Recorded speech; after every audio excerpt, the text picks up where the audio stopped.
Welcome to our Savvy series. I'm Catherine Magana here with Rachel Ivanovic, where we're here to continue the conversation on second marriages and finances. But before we dig in, if you would like a free 30-minute consultation with us in person or on the phone, please feel free to give us a call at 760-692-5700 to set that up today.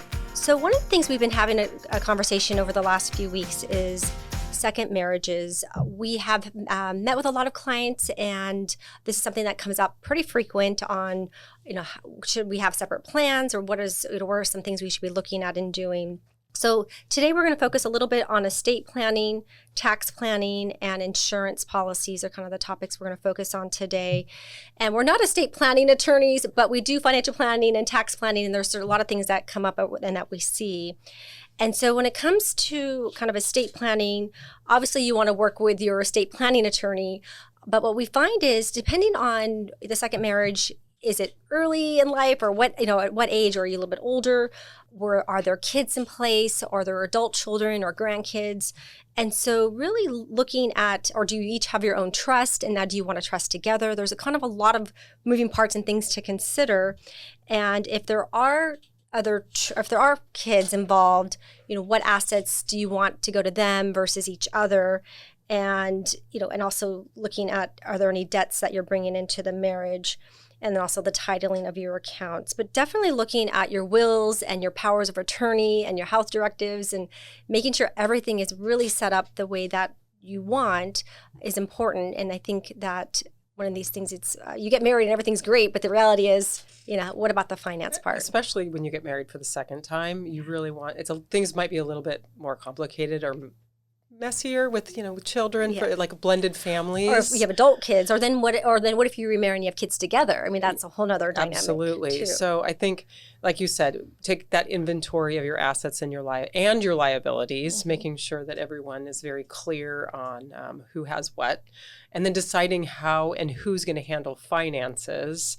Because you really need to know what your partner is bringing into the marriage. You're going to want to make clear, unemotional decisions about how you're going to address your wealth. And are you willing to combine all your assets, or do you want to keep some things separately? And do you want to keep your investments account separate or not?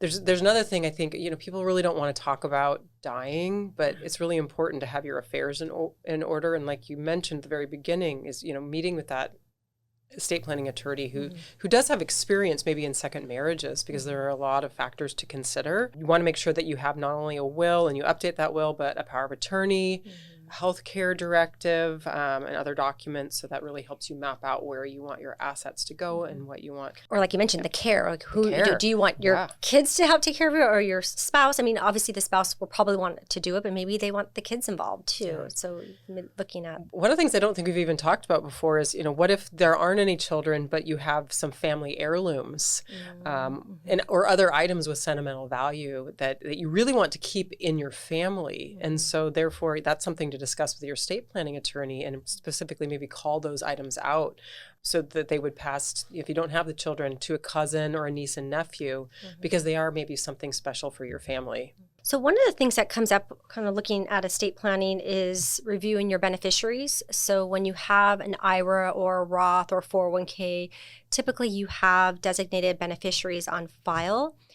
And if you're married, you usually put your spouse, but there might be cases where you are maybe putting your spouse and your adult kids, or you might be putting your kids there. So with that, though, also comes the tax implications of that and taking money out. And then also making sure you change your beneficiary. So if you have a previous marriage and your previous spouse is on there still, they're actually going to get the assets. So really looking at not only the trust or taxable and houses and assets, but also the IRAs and the life insurance policies, and how are these, being divvied up and looked at as well. Yeah. So when we're talking about taxes, what are those tax ramifications of tying the knot? Mm-hmm. And I think one of the biggest questions I get is, should I change my withholding as soon as somebody gets married? And if you are, a higher income earner, you probably want to keep your W-4 as single, because otherwise you're going to end up paying too much when you go to file your taxes, because there just won't be enough withholding.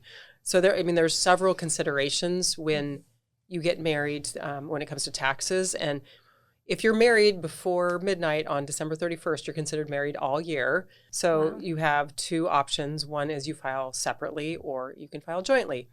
And one of the things you should also know is if you file separately, you can always amend to file a joint return. But if you file jointly, you can't amend to file separate returns. Oh, interesting. Okay. Wow. So you definitely want to talk with your tax advisor, find out, what makes most sense for you. If you live in a community property state, it's going to be really hard to file separately because you'll have to split up your income and each claims half of the income. But some of the things some terms that you probably want to be familiar with when you make that decision is the IRS has something called joint and several liability. And what that means is if you file jointly with your new spouse, that the IRS can assess the tax against both of you equally.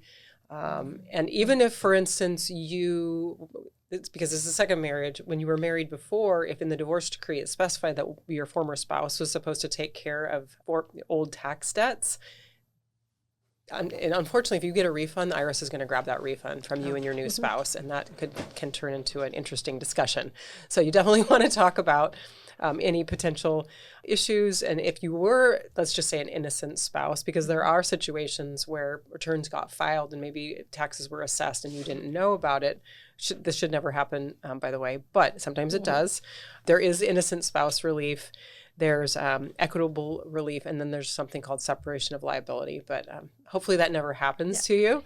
I thought I should bring it up just because I have seen it before where someone has been completely blindsided. So that is definitely a discussion you want to ask. Do you have any back taxes? Yes, it sounds like it. That's add that to the list. It's not just debts, but how about your taxes too? I have told my children to make sure they call the IRS to find out before they get married. Can I get a transcript before? Credit check. I want to see. Wow. No. And so as we're talking about tax planning, we're working with a new client. They both came in. Second marriage for both. And so we're kind of coming in, looking at the plan now going forward. But one of the things that took place was the husband actually had sold his house, so he has a lot of investable assets, and she has a lot of equity in her home currently, and that's where they live. But not that particular situation, but in general, when you kind of look at if you're selling property or how you're divvying up your assets, because if you don't want the big, need two homes, or if you need other assets.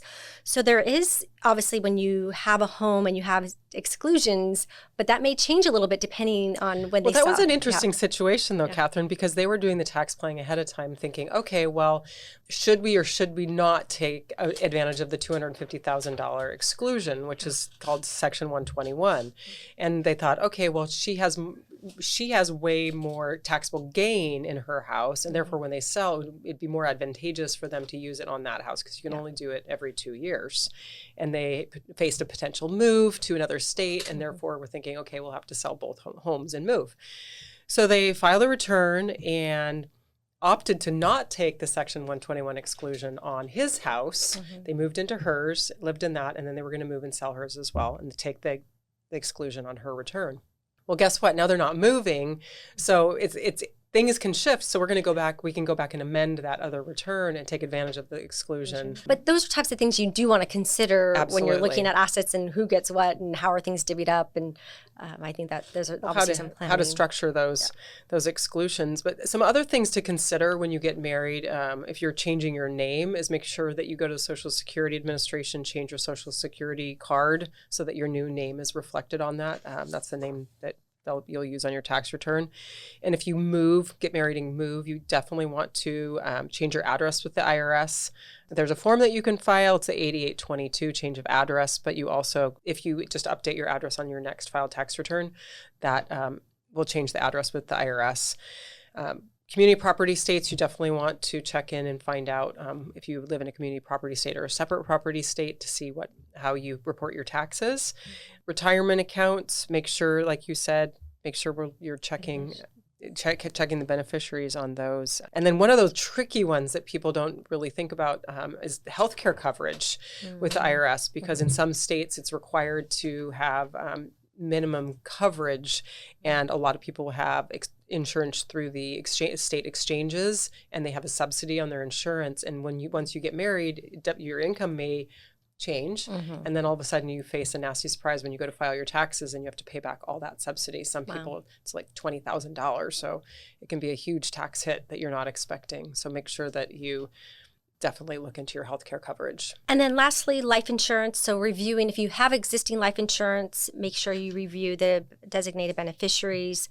Or sometimes if there was a previous marriage and divorce, sometimes in those divorce decrees, they do have that some life insurance proceeds still go to the ex-spouse. And if that's the case, then perhaps maybe you need to revisit how much do you need new insurance or what does that look like? So once again, it's making sure you're looking at everything, every angle.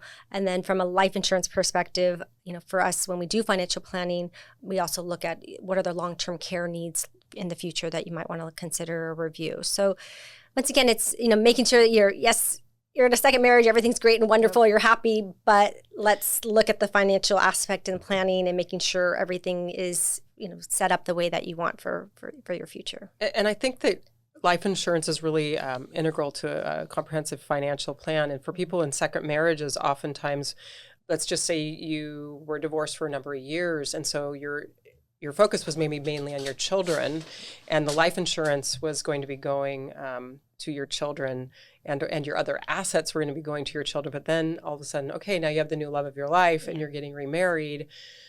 Now you want your assets to go to your spouse if you pass away, but what about the kids? And so meeting with a financial planner professional and with an estate planning attorney, you can structure it. So maybe you have some term insurance for the children, so they each get something if you pass away, and then they get the assets when your spouse passes away. But it's a really difficult when you've got blended families and you want to meet with a professional to ensure that your wishes get carried out. Well, be proactive on your second marriage and planning. We're here as a resource. Once again, if you'd like to set up a consultation with us, you can reach us at 760-692-5700. And that's a wrap for today. And we hope you're continuing to get savvy about your finances. And until next time, savvy up. Please stay tuned for important regulatory disclosures. Savvy Women Wealth Management is an SEC registered investment advisor. The opinions expressed in this program are for general informational purposes only and are not intended to provide specific advice or recommendations for any individual or on any specific security. It is only intended to provide education about the financial industry and how we may be able to assist. To determine which investments may be appropriate for you, consult your financial advisor prior to investing. Any past performance discussed during this program is no guarantee of future results. As always, please remember investing involves risk and possible loss of principal capital. Tax considerations presented may not be appropriate for every individual circumstance. A tax professional should be consulted before making any decisions about your tax liability.